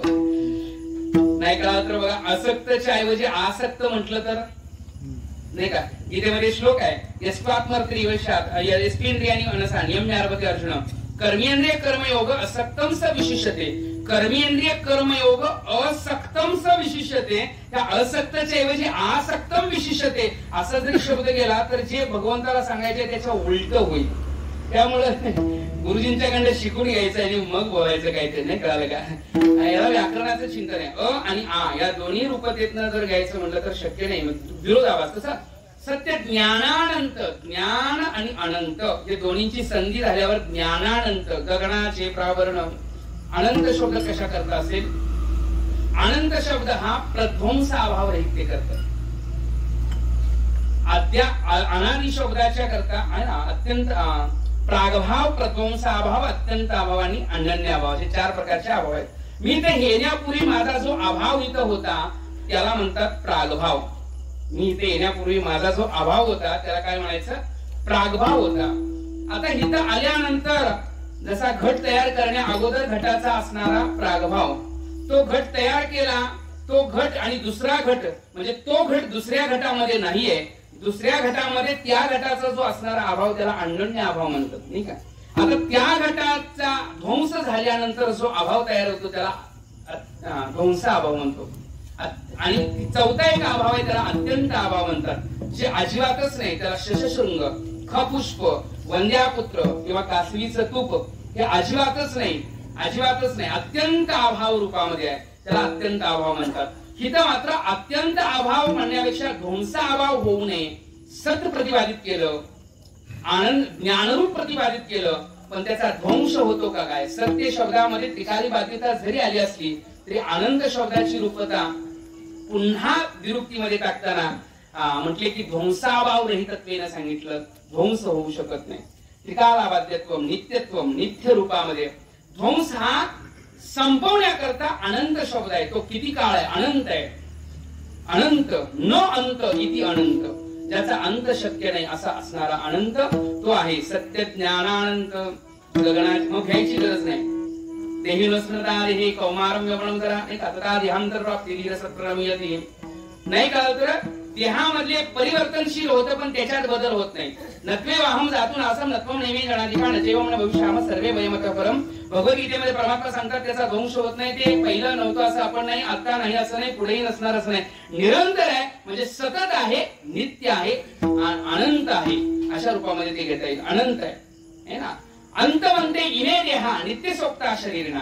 हे देह जे आहेत, शरीर जे आहे ते अंतवंत आहेत. अंत म्हणजे संपणार आहेत आणि त्या अंताच्या रहित असणारा अनंत असणारा तो परमात्मा आहे. देहामध्ये फरक पडतो. अस्ति जायते वर्धते विपरिणामते अपक्षयते म्रियते, ह्या देहाचे धर्म आहेत. आहेपणा देहाचा आहे.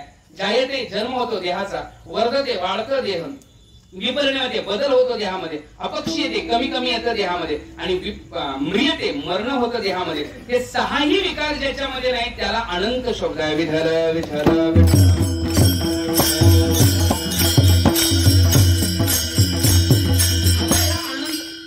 चालते नका? नाही माफ करा, नाही तसं नाही म्हणत. मी परवानगी मागायला लागलो, आज्ञा मागायला लागले. तसं माझ्या कीर्तनाला थांबाल न थांबाल, पण जे जुनी लोक आहेत ते यांच्या वडिलांच्या कीर्तनाला 4-4 तास चालायचं. तिथं साऊंडची पण गरज काही, माईकची पण गरज नव्हती. आणि आम्ही सांगतोय त्याच्यापेक्षा आणि गुह्य तत्वज्ञान तुमच्यापर्यंत त्यावेळी पोहोचत होतं. विठ्ठल विठ्ठल. म्हणजे आम्ही जास्त चांगलं सांगतोय अशातलं नाही. आम्हाला आमचीच परीक्षा घ्यायला लागलोय, आता आम्हाला जमते की नाही अशा रूपात आम्ही बघायला लागलोय. अजून विद्यार्थी आहे आणि आमचं मत असं आहे की अजून आम्ही गुरु रूपात आलेलो नाही, अजून विद्यार्थीच आहे. आणि कुठंपर्यंत? मैं तब तक रहूंगा विद्यार्थी जब तक न उठे मेरे शरीर की आरती.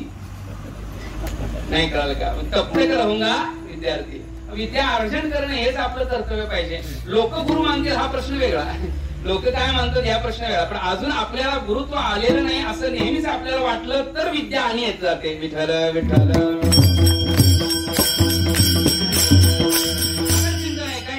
सत्य ज्ञानानंत करता करता गगनाचे प्रावरण हा शब्दमय व्यापकत्वाचं चिंतन केलं. व्यापक आहे गगनाचे प्रावरण. गगनावरती सुद्धा पांघरुण घालण्याचं सामर्थ्य नाही. गगनाचे पालवे गाळून घ्यायचे हे सूक्ष्मत्वाचं चिंतन. आणि व्यापकत्वाचं चिंतन काय? यथाकाश स्थितो नित्यम वायू सर्वत्र गो महान तथा सर्वाणी भूतानि मस्ता नित्योपधारे. 9व्या अध्यायामध्ये ज्या प्रकारे आकाशाची व्यापकता किती आहे म्हटले, नित्य सर्वंगत आकाश आहे, सर्वंगत आहे. यथाकाश यथा सर्वगतम सौक्ष्म्यात आकाशम नौपलिप्यते. आकाशाची व्याख्या करतात 13व्या अध्यायामध्ये. आकाशामध्ये सर्वगत आहे. सर्वगत म्हणजे व्यापकत्वाचं चिंतन आहे. म्हणजे तो एक ठिकाणी आहे आणि एक ठिकाणी नाही तर त्याला बाधकता येईल. एक ठिकाणी आहे आणि एक ठिकाणी नाही तर त्याच्यात द्वैत येईल. द्वैत म्हणजे काय? देशकृत परिच्छेदता रहित करण्याकरता गगनाचे प्रावरण. देशकृत परिच्छेद नाहीये. कालकृत परिच्छेद रहित करण्याकरता अनंत शब्द. कालकृत परिच्छेद नाही कारण कालकृत कालानं आवश्यक नाही का. आणि वस्तुकृत परिच्छेद रहितता करण्याकरता सत्य ज्ञानानंत ज्ञान आणि सत्य हे दोन्ही शब्द देते. वस्तूमध्येच आहेत असं नाही. व्यापकत्वाचं चिंतन आहे. गगनाचे प्रावरण. गगन जसं व्यापक आहे गगनाला सुद्धा मर्यादा आहे. कारण गगन हे पृथ्वी जल तेज आणि वायू यांच्या सापेक्ष शब्द आहे. गगन हे जिथं नसतं त्याचं नाव गगन. नाही कळलं काय? म्हणजे पृथ्वी जल तेज आणि वायू हे जिथं नसतं त्याचं नाव गगन. मग गगन हे शब्द नाव काय आहे? गगन नुकतं घेतलं तर शून्याचा बोध होईल पण तिथं सत्ता पाहिजे. गगनाला सत्ता आहे का? गगनामध्ये ज्ञान रूपता आहे का? म्हणजे त्याचं गगन हे नाव म्हणू शकत. तिथं सत्ता नाही ज्ञान नाही म्हणून सत्य ज्ञान आनंद असं शब्द आहे. तिथे गगनावर अतिव्याप्ती होईल. लक्ष्यवर्तित्व सती अलक्ष वर्तित्वम अतिव्याप्ती. अतिव्याप्तीची व्याख्या लक्षावते जातेच पण अलक्षाचाही बोध करून देणे याला म्हणतात अतिव्याप्ती. असंभव नावाचा दोष एक असतो की लक्षमात्रावर्तित्व आणि अतिव्याप्ती असंभव आणि अव्याप्ती. अव्याप्तीचं चिंतन आहे. लक्ष रेषेक वर्तित्व. जरा कधी कधी होतं ही काय डोक्यात नव्हतं ही तर आल्यावर सुचायला लागतं. विठाला विठाला विठाला अतिव्याप्ती अव्याप्ती आणि असंभव 3 प्रकारचे दोष आहेत. ते दोष इथं घालवण्याकरताच अतिव्याप्त होईल गगनामध्ये. तर गगन हे शून्यत्वाचं चिंतन आहे. सत्ता आणि ज्ञानता गगनामध्ये आपल्याला प्रतिपादित येत नाही. माप गगनाचा गुण शब्द सांगितला पण शब्द हा गगनात राहतो याचा अर्थ आहे शुशृंग. गगनामध्ये शब्द राहतो का? बरं निलिमा गगनाची दिसते रूपाला अधिष्ठानाची गरज असते नाही का. मग आपल्याला जी निलिमा दिसते तो काय प्रकार आहे? तर गगनाला निलिमा जी दिसणार हा एक प्रकारचा आपला भ्रम आहे नाही का. ही अज्ञान आहे तो भ्रम आहे. त्यामुळे गगनाची निलिमा हे जर भ्रमाचं लक्षण आपण जर घेतलं भ्रम रूपत्वेनं प्रतीला येतं म्हणून ते खरं आहे असं म्हणायला गेलो तर ते चुकीचं होईल. सत्ता रूपत्वेनं परमात्मा आहे. गगन जरी व्यापक असलं तर ते गगन सुद्धा जिथं कमी पडत नाही. गगनाहुनी वाढ. आता त्याच्या नाम म्हणजे त्याचं दिग्दर्शन करणारं जे चिंतन त्याला नाम शब्द देते. तस्य वाचक प्रणव. त्याचा वाचन करणं म्हणजे नाम घेतल्यानंतर त्याचा बोध आणि त्याचा अनुभव येणं हे काही गगनात होत नाहीये. त्यामुळं गगनावणी वाढ जर त्याचं नाम असेल तर गगनापेक्षा पलीकडे असणार परमात्मा तत्व आपल्याला का प्रतीला येणार नाही? हे पलीकडे आहे.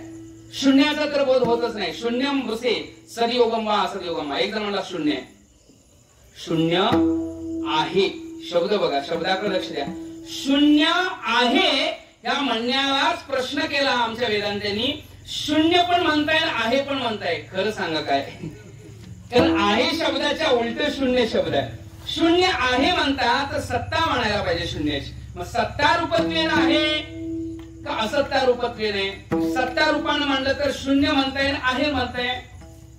शून्य म्हणताय आहे म्हणताय नाही कळलं का? मग सत्ता रूपत्वेनं मांडायला पाहिजे. मग सत्ता रूपानं मांडले तर आहे आणि शून्य हे परस्पर विरुद्ध याला व्याघात म्हणू शकतो. परस्पर विरुद्ध धर्माने एकस्मिन अर्थ येते व्याघात बरं का. मग आहे पण शून्य आणि होत नाही. बरं दुसरं चिंतन करावं. असत्ता मांडली शून्य आहे आणि असत्ता मग आहे शब्द तिथं लागू पडत नाही. आहे शब्द बोलता तिथं असत्ता लागू पडत नाही. त्यामुळे शून्याचं खंडन झालं. सोप्या भाषेत माऊलींनी शून्याचं खंडन कसं केलं असेल तर माऊली म्हणतात बघणारा तरी कोणीतरी लागतो. शून्य शून्य म्हणतात ते शून्य समजणारा आणि बघणारा तरी कोणीतरी लागतो. त्याशिवाय शून्याची सिद्धी होत. त्यामुळे सत्तेची सिद्धी होईल. सतरूपामध्ये आपण आहोत. सतरूपामध्ये आपली प्रतीती आहे. निरंतर आपला अनुभव आहे आणि तो सतता एवढी व्यापक आहे की गगनालाही प्रावरण करून गगनाचे प्रकृष्टेन आवकरण्य प्रावरण्य प्रकृष्टेन आवरण्य प्र उपसर्ग आहे. प्रप्राप्स मानवामनीस निर्दुष्ट रूप या अभिदु नि आधी अभिस्व अभिप्रतिपयोग याचे 22 उपसर्ग सांगितले. उद्धव महाराजांना माहिती 22 उपसर्ग आहेत. त्या उपसर्गामध्ये प्र नावाचा उपसर्ग लावल्यामुळे प्रावरण्य आहे ना. असं प्रावरण्य गगनाचे प्रावरण्य नाही रूपवर्ण गुण जेते. जिथं रूप नाही गुण नाही वर्ण नाही नाही रूपवर्ण गुण जेते. रूप हा विषय तेजाचा आहे, नाही का? रूप हे अधिष्ठान, त्या रूपाचं अधिष्ठान तेज आहे. रूपाकरता सत्ता कोणीतरी त्याच्यावरती अधिकाराची गरज पडते. रूप पाहणारा वेगळा. रूपाचे गुण बरेच सांगितलेत. रूप कसं आहे म्हणले, रूप किती रूपात आहे तर म्हणजे रूप 5 प्रकारामध्ये येतं ना प्रतिपादित. ते पृथ्वीमध्ये सगळं षडरूपम षडरसम. आता रूपाचं चिंतन करताना कसं आहे म्हटले, रूप आहेच की काळा आहे, कृष्ण आहे ना, पीत, शुक्ल, हरित, कपिश, अशा प्रकारचं ते रूपाचं चिंतन आहे. शुक्ल, नील, पीत, हरित, कपिश चित्रभेदात षडविधम 6 प्रकारचं त्याचं वर्णन आहे. शुक्ल आहे, नील आहे, हरित आहे, कपिश आहे, चित्र आहे, हे 6 रूपाचं आहे. मग तशा रूपात कुठल्या तरी एका रूपात तो दिसला का तर रूपाला आकाराची गरज पडते, रूपाला स्थूलतेची गरज पडते. म्हणून ही तर स्थूलता जर नसेल तर नाही रूप वर्ण गुण जेते. रूप पण नाही आणि वर्ण पण नाही. मग रूप आणि वर्ण शब्दांमधला फरक काय म्हटले, वर्णाचा अर्थ पण रूप म्हणू शकतो ना आपण, वर्ण आणि रूप यात काय भेदता करेल पण नाही. म्हणजे नाही रूप वर्ण गुण जेते. वर्णामध्ये दुसरा एक प्रकार आपण टाकतो, ब्राह्मण, क्षत्रिय, वैश्य, शूद्र, हे वर्णांचं चिंतन आपण करतो, नाही का? तेही नाही आहे. नाही रूपवर्ण गुण.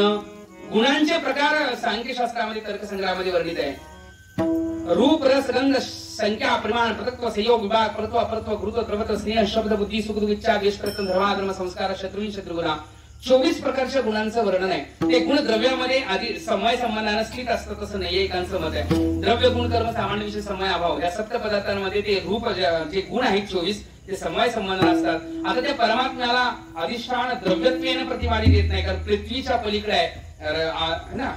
द्रव्य जे 9 सांगितले, पृथ्वी, आप, तेज, वायू, आकाश, काल, दिक, आत्मा आणि मन, असे 9 द्रव्य. त्या 9 द्रव्यांच्या पलीकडे असणार ते तत्व असल्यामुळं, नाही का, पलीकडे तत्व असल्यामुळं, कारण पृथ्वी त्याला म्हणता येत नाही.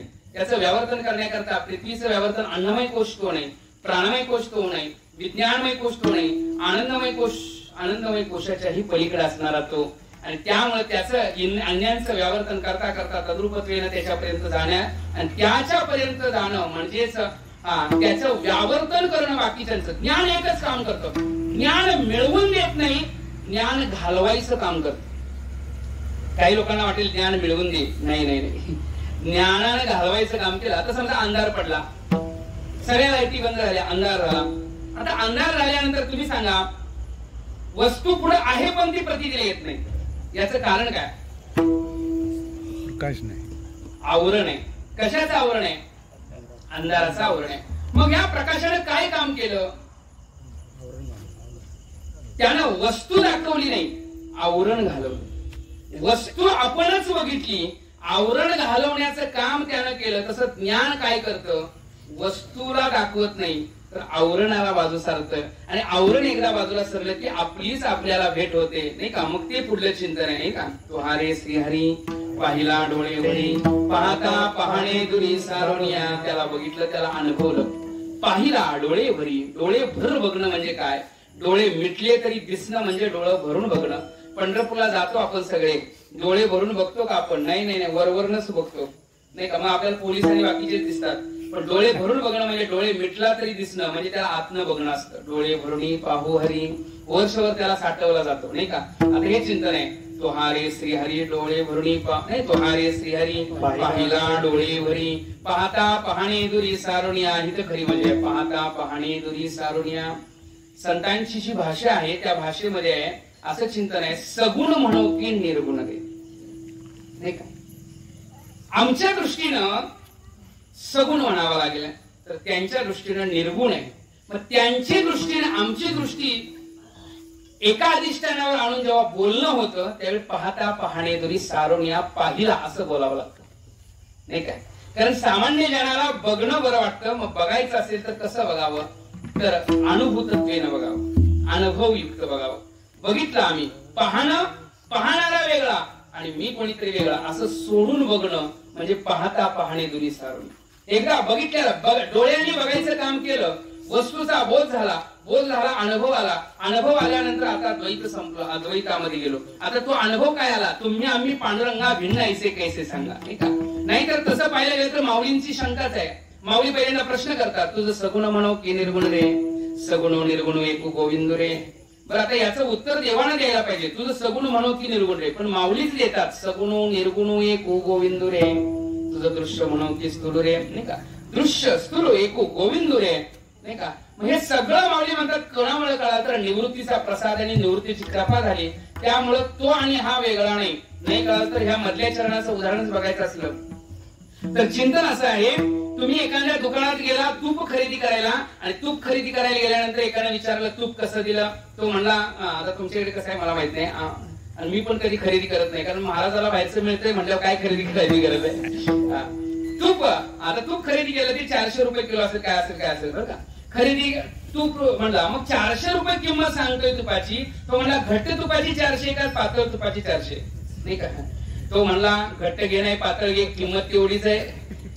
तुला जर वाटलंच पातळ करावं तर घट्ट आहे, आता घरात जा आणि चुलीवरती म्हणजे गॅसवरती ह्याच्यावर ठेव, आपोआप काय होतं पातळ होतं. तुला जसं पाहिजे तसं घे, फक्त घरात गेल्यावर तसं कर, नाही का. हिथंच काही करू नकोस, मिळणार तोच, पण तुला जसा पाहिजे तसा.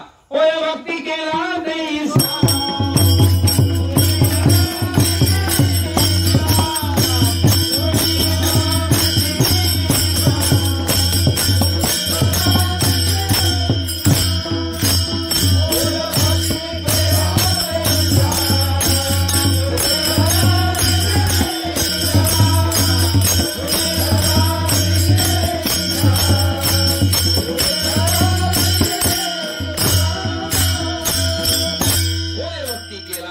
पूर्वी धरावी ती इच्छा. जसा कराल तसा, जसा कराल जसा आकार द्याल तसा तो होतो.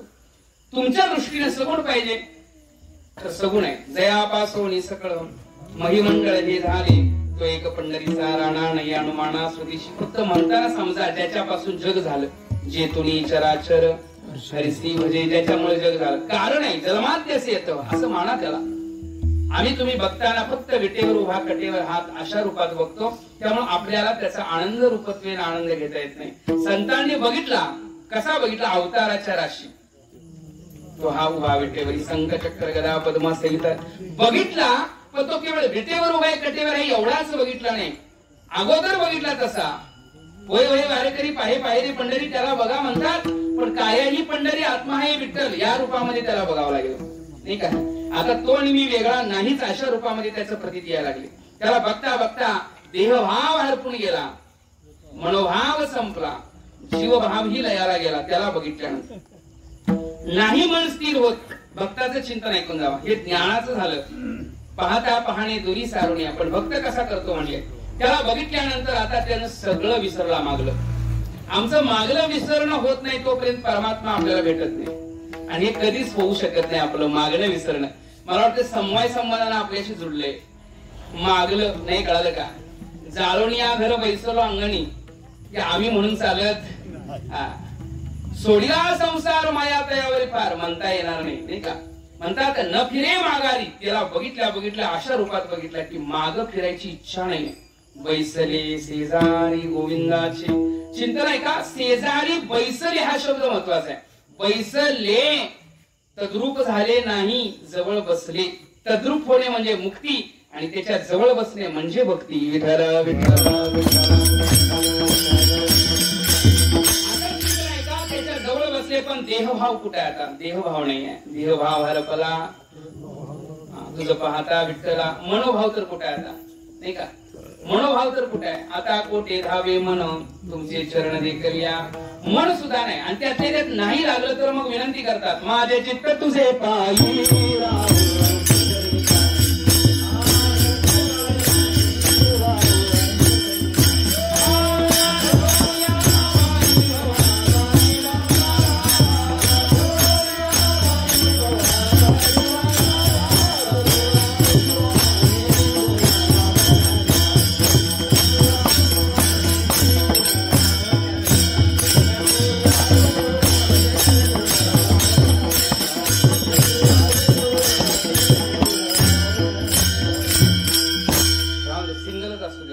टाइम पण होत आले.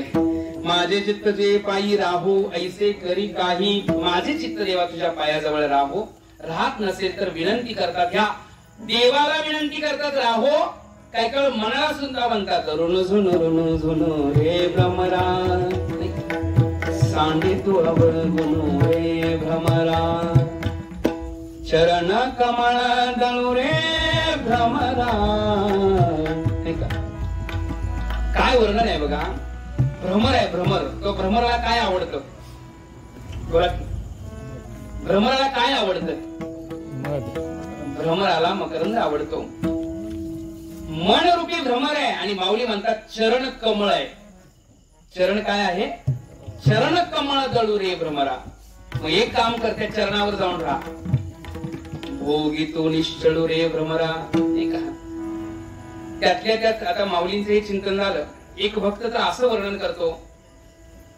देवा तुमचे डोळे म्हणजे सूर्य आणि चंद्र आहेत आणि तुमचे चरण म्हणजे कमळ आहेत. माझ्या मनाला तुमच्या कमळातला मकरंद सेवन करायचंय म्हणजे मला तिथं स्थिर व्हायचंय मनाला. माझा भ्रमर रूपी मन आहे त्या मनाला तुमच्या कमळावर जाऊन स्थिर व्हायचंय म्हणजे चरणावर. पण कमळ मिटलंय काय करावं. कमळ मिटलंय आणि त्याला जर उघडायचं असलं तर काय करावं. तुमचे जे डोळे आहेत ना चंद्र किंवा सूर्य दोन्ही रूपात उघडतात. सूर्य उदय झाला तरी कमळ उमलतात आणि काही काही कमळ असे आहेत की चंद्रोदयानं उमलतात नाही का. कुमुदिनी वगैरे असे शब्द आहेत. चंद्रोदय झाला की उमलतात. तसं म्हणजे तुमचे डोळे जे आहेत ते काय सूर्यचंद्र आहेत. फक्त एक काम करा कमळाकडे लक्ष द्या. कमळाकडे जरा लक्ष द्या म्हणजे डोळ्यांनी बघितल्या बघितल्या ते उमलल आणि उमलल्यावर माझं मन आता कुठं पळणार नाही ना. भ्रमर गुंतले सुमन कळिके तिथंच राहून बसेल. आता त्याला पळायला जागाच राहणार नाही. अशा अवस्थेमध्ये विनंती आहे. ह्या उच्च अवस्थेच्या भक्तांचं चिंतन सांगायला लागलं. मनाला कुठं पळवत नाही तिथं स्थिर करण्याचा प्रयत्न आहे. तिथं निरंतर मनोभाव संपणं जीव भाव संपणं त्या अवस्थेत गेल्यानंतर आता तुम्ही आम्ही पांडुरंगा भिन्न ऐसे कैसे सांगा. आता ते बघणं जे आहे पाहता पहाणे दुरी सारोनिया नाही का तशा रूपात बघितला. आता बघितल्यावर बघणाराही नाहीये ज्याला बघितलं तोही नाहीये. अशा रूपामध्ये त्याचा अनुभव यायला लागला. अनुभवच अनुभव आला आणि ह्या अनुभवाचं चिंतन पुढाणी चिंतन आपल्याला करायचंय. मध्य भजन बेटो पार कुमार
तुहारे श्री हरी पहिला डोळे भरी पाहता पाहणे दुरी सारोणिया ज्ञानदेव म्हणे ज्योतीची निज ज्योती ती उभी मूर्ती विठेवरी तुहारे श्री हरी पहिला डोळे भरी पाहता पाहणे दुरी सारोणिया माऊली म्हणतात ज्योतीची निज ज्योती. ज्योती म्हणजे काय? स्वाभाविक सामान्य भाषेमध्ये आपण ज्योती सूर्य चंद्र दिवाकर बऱ्याच गोष्टी आपण यांना ज्योती समजतो नाही का. तसा रवी दीप हिरा दावती देखणे स्पष्ट रूपामध्ये येणाऱ्या वस्तूंची प्रतीती करून द्यायचं काम अंधकार नावाच्या गोष्टीला दूर करण्याचं काम जे करतात त्यांना ज्योती असा शब्द आपण वापरेल. अंधकाराची व्यावर्तनता करणं, अंधकार आवरणत्वेन संपवणं, अंधकार त्याचं नाव काय आहे? ज्योती. पण ज्योतीची निज ज्योती म्हणजे त्यांचाही बाप नाही का. म्हणजे भगवंतानी गीतेच्या 15 अध्यायामध्ये जे वर्णन यथार्थ केलेलं आहे, यदादित्यं गतं तेजो जगद्भासेते अखिलं यच्चन्द्रमस्य यच्चाग्नो तत्तैजो वृत्तिमामकाम्. आदित्य गतं तेजो जगद्भासेते अखिलं, हा आदित्य म्हणजे सूर्य जो आहे, आदित्य का म्हटला जातो? आदिती पुत्र आदित्य नाही का. तो सूर्य जो आहे गतं तेजो जगद्भासेते सकलम, जगाला प्रकाशित करतो, त्याची प्रकाशितता माझ्याचमुळे आहे.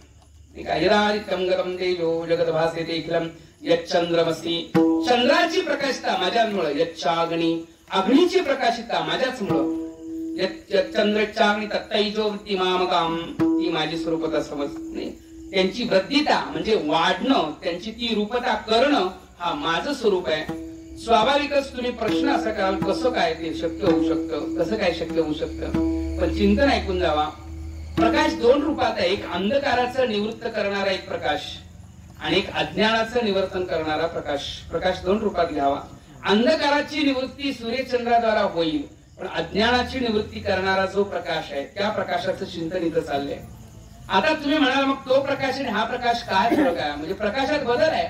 अंधकार निवृत्त करणं हे काय अवघड नाही बरं का. ते चंद्र सूर्य आल्यानंतर चंद्र सूर्य पण म्हणत नाहीत मी आल्यावर अंधकारानं थांबायचं नाही का. म्हटलंय कधी नाही कळा तर बघा, एका वेळेस सूर्याला म्हटलं बाबा कधी तर विश्रांती घे. तो म्हणला विश्रांतीलाच अंधार शोधायला लागलो, पण अजून अंधार काय भेटणार झालाय. जिथं जातोय तिथं अंधारच पळून जातोय. नाही कळालं काय? म्हणजे काय, सूर्य जगाला प्रकाशित करतो. एक चिंतन समजून जावा. सूर्याचा प्रकाश जगाला करतो आणि त्या जगाचा प्रकाश जगावर प्रकाश झाल्यावर त्याची भासमानता होते. पण भासमानता कोणा करता? जो त्या वस्तूंना बघतो त्याच्याकरता ती भासमानता. नाही सूर्य उगवलाय आणि झोपलेला माणूस आहे त्याला तर सूर्य उगवून आणि नाही उगवून उपयोग काय? नाही कळलं का? सूर्याची उदितता ही कोणा करता? तुमचं काय म्हणणं? जागा ही त्याच्या करताच ना. जागा म्हणजे जो ओरिजिनल जागा म्हणत नाही ज्ञानाच्या भाषेमध्ये, जे जागा लौकिक रूपातल्या जगातल्या सर्व वस्तूची ज्याला प्रतीत येते, जो बघतो जगाला बघतो, अशा बघणाऱ्या करता सूर्याचा प्रकाश हा त्याला वाटतं ह्यानं मला ही दाखवलं. बरोबर की नाही? सूर्याचा प्रकाश.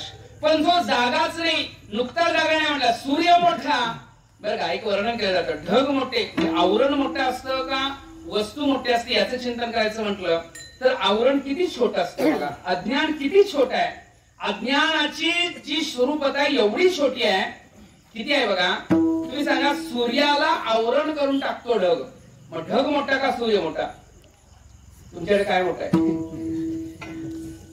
ढग मोठा का सूर्य मोठा? बोला लवकर, काय टेन्शन नाही, खोटं बोललं तरी चालतंय. पण सूर्य मोठा आहे, कारण तो सूर्य तुमच्या इकडे आहे तसं आमच्या इकडे पण आहे. तो जगात सगळीकडे सूर्य एकच आहे.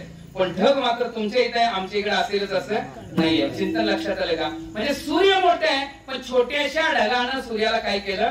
झाकलं. तुम्हाला छोट्याशा ढगानं झाकायची काय करायचं आहे? हात पुढे करा, सूर्य झाकला जाईल. ढग तर झाकायची काय? हात पुढे केला तरी सूर्य झाकला जाईल. तर हात पुढे करायची गरज काय? डोळे झाकले तरी सूर्य झाकला जाईल. बरोबर की नाही? सूर्य आपल्याला दिसणार नाही. बरं डोळे तरी झाकायची गरज काय? डोळे उघडे असले तरी सूर्य दिसणार नाही.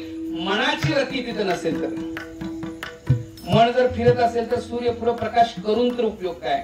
नाही का. कीर्तनाला येणारे बरेच आहेत, डोळे उघडे असतात पण मन घरात असेल तर पुढे उघडे डोळे असून उपयोग काय, नाही का. विनागळ्याचं ध्यान मळ्यात असं असलं तर उपयोग नाही कळालं का. चिंतन कशा करता, एक म्हटलं जातं विनागळ्याचं ध्यान मळ्यात काम. तुम्हाला म्हणत नाही, मला म्हणताय काय. एक जण विण्यासहित मळ्यात गेला, कारण ते पारायणाचा विना होता हो, घ्यायलाच कोण नाही.